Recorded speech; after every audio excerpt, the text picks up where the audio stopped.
Que discernez-vous comme stratégie pour appliquer le yoga et la méditation aux troubles du comportement alimentaire? Donc c'est vrai qu'il faut de la méthode et donc je vois que ces méthodes de yoga et de méditation, on pourrait dire c'est des méthodes de purification du mental. C'est bien de présenter ça comme ça à l'anorexique parce qu'elle a toute une aspiration à la purification du corps, donc on peut parler de la purification de l'esprit et ça marchera. Et donc c'est bien de combiner ça donc avec des explications.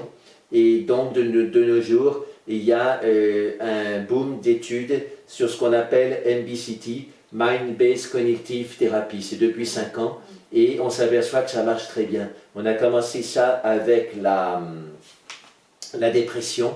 Il y a eu un livre, je crois que c'était vers 2001, de Teasdale et Seagal, qui a été traduit en français aux éditions des Arènes, Méditer pour ne plus déprimer. Et j'ai pu rencontrer Teasdale au congrès de Denver au Colorado sur méditation et neurosciences. Donc je lui ai donné un article que j'avais fait sur méditation vipassana et yoga. Donc, il a été assez surpris quand je lui ai dit que je vivais dans un ermitage dans l'Himalaya. C'est pas commun dans ces congrès-là, mais enfin puisqu'on parlait de méditation, voilà, c'était aussi un endroit où on médite dans les ermitages. Et du coup, cette combinaison, c'est bien parce qu'il faut comprendre où nettoyer. Et ça, c'est le rôle donc, des discussions, des thérapies comportementales et cognitives.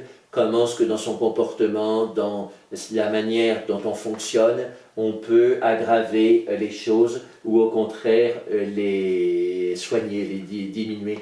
Et donc ça c'est important. Et après, donc, il y a le travail de passer le balai lui-même, qui est la méditation. Et alors, j'ai trouvé une étude très intéressante dans un livre récent de 2016, qui n'est pas encore traduit en français, The Science of Meditation, de Goleman et de Daniel Goleman et Richard Davidson. Pour ceux qui connaissent un peu la psychologie, Daniel Goleman, c'est le chroniqueur depuis 30 ans de la psychologie au New York Times. Et c'est aussi lui qui a fait la notion d'intelligence émotionnelle qui est très utilisée maintenant.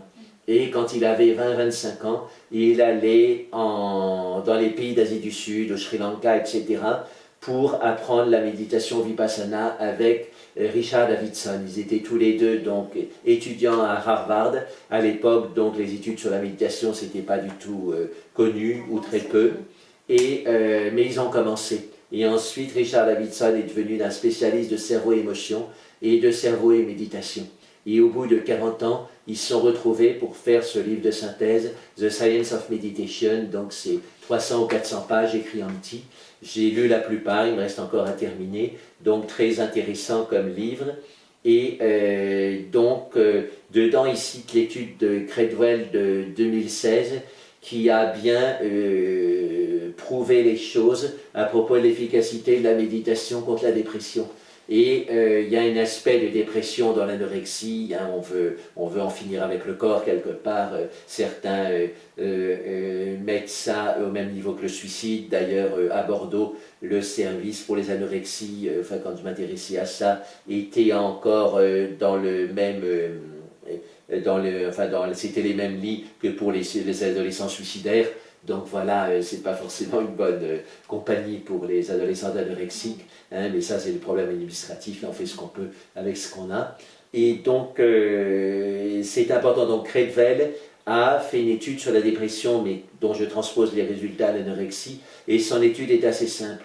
Il y avait des gens qui étaient déprimés, et on leur a fait faire la méditation, donc c'est souvent dans ces études actuellement la méditation de pleine conscience parce qu'elle est standardisée, donc balayage du corps, beaucoup de conscience des sensations corporelles, conscience du souffle, donc des méditations très proches du corps. Et on a fait 2 sous-groupes, un groupe pour lequel ça a marché, l'autre groupe pour lequel ça n'a pas marché. Et la différence entre les deux, c'est au point de vue imagerie cérébrale, c'est que le groupe pour lequel ça avait marché, avait une augmentation de cette partie du cortex cérébral qui s'appelle l'insula. Donc il y a 3 parties dans l'insula. Il y en a une qui reçoit directement les messages du corps et l'autre qui est plus cognitive, c'est-à-dire on interprète ce qui vient du corps. Et donc, cette insula avait augmenté globalement de volume et augmenté d'intensité d'activité électrique chez ceux qui s'en étaient tirés et pas chez ceux qui ne s'en étaient pas tirés. Qu'est-ce que ça veut dire en clair? Ça veut dire que ceux pour lesquels ça avait marché avaient compris et appliqué l'instruction de base de cette méditation, c'est-à-dire être proche du corps et être proche des sensations. Voilà, et donc c'est une véritable technique. On ne peut pas se dire qu'on médite comme ça, parce que c'est une idée courante de se dire je vais fermer les yeux, m'asseoir et puis essayer de penser à rien. Oui, c'est ça, oui. Donc ça, c'est plutôt la rêvasserie qui vient. Oui, voilà. Donc il faut de la méthode. Il faut de la méthode. Méthode, tout comme j'imagine, effectivement, enfin, pour sûr, pour le yoga. Oui. Yoga et méditation vont bien ensemble. Oui. Donc il faut de la méthode. Et l'avantage de la méditation de pleine conscience, c'est que ça popularise des méthodes ancestrales. Et ça les valide du point de vue scientifique. Je rencontre beaucoup de gens parce que je fais une longue tournée en France et j'en ai fait aussi des très longues dans les villes différentes. Et donc, je connais des gens qui ont eu leur vie transformée par des initiations à la méditation, y compris en pleine conscience. Ça peut être d'autres méditations, mais la pleine conscience, comme c'est très connu, ça a pu transformer la vie de gens, y compris de psychologues, de psychiatres, voilà. Donc c'est important d'avoir la méthode de base et ensuite d'avoir le sérieux pour l'appliquer. Voilà, donc au point de vue des stratégies à faire, donc combiner la compréhension, l'analyse avec un professionnel, la collaboration d'un professionnel, des mécanismes qui augmentent l'anorexie, et ensuite comment ici, en changeant de comportement et en changeant sa compréhension, on peut améliorer les comportements qui nous mènent à l'anorexie. Donc tout ça, c'est important. Et réussir à être proche du corps, à ce moment-là, il y a un véritable travail qui se fait. Au fait, on défait l'anxiété, et en défaisant l'anxiété, on coupe la racine principale des troubles du comportement alimentaire, des addictions, de ce qui va mener à la dépression, parce que l'anxiété, ça épuise et ça finit dans la dépression. Donc l'anxiété est un tronc commun, et c'est pas facile de couper le tronc, mais autant aller directement vers le tronc et passer voilà, ne pas se perdre dans les détails, aller directement vers ce tronc d'anxiété. Et donc j'ai un très bel exemple rencontré récemment. C'était dans un pays où on mangeait bien, la vallée du Roblochon, à Saint-Jean-de-Sixte, donc au Grand Bornand.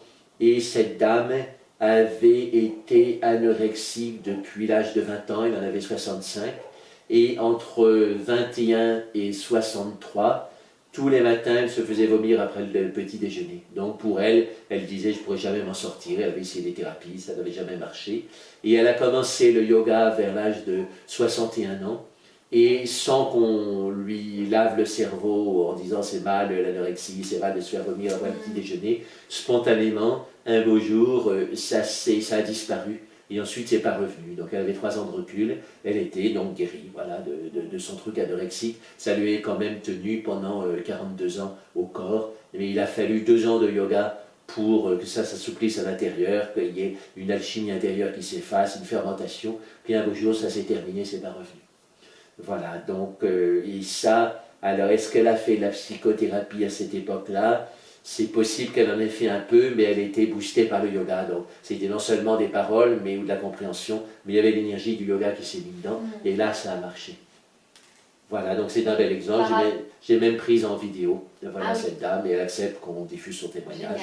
Elle était très contente. Voilà, donc c'est cette combinaison qui est importante. Donc, il ne s'agit pas de dire, moi, ma thérapie est la meilleure, ou il n'y a que la méditation, mais la combinaison de plusieurs approches, et donc l'approche aussi d'éducation thérapeutique, j'y crois beaucoup. La plupart des patients peuvent comprendre beaucoup de choses, et en particulier les anorexiques. C'est toute l'argumentation aussi de Jacqueline Kellen dans son livre La fin de Dieu, et on se connaît un petit peu avec Jacqueline Kellen, et elle dit, voilà, les anorexiques, il faut leur donner des bonnes nourritures, intellectuelles, psychologiques, spirituelles. Elles ont besoin de tout ça, elles ont même une certaine avidité pour ça. Et donc, elle n'est pas du tout contre cette idée de on enferme les anorexiques à l'hôpital et puis on leur coupe toute lecture. Ça fait un peu champ de torture. Voilà, elles le sentent comme ça. C'est pour ça qu'elles reprennent des kilos, mais en sortant de l'hôpital, elles se suicident. Voilà, donc il faut comprendre, voir un peu plus loin que le bout de son nez. et leur donner des bonnes nourritures parce qu'elles ont faim de nourriture spirituelle, et quand elles ont les nourritures spirituelles, elles ont une meilleure image d'elles-mêmes, et avec une meilleure image d'elles-mêmes, elles arrêtent de torturer leur corps par les restrictions alimentaires qui deviennent folles.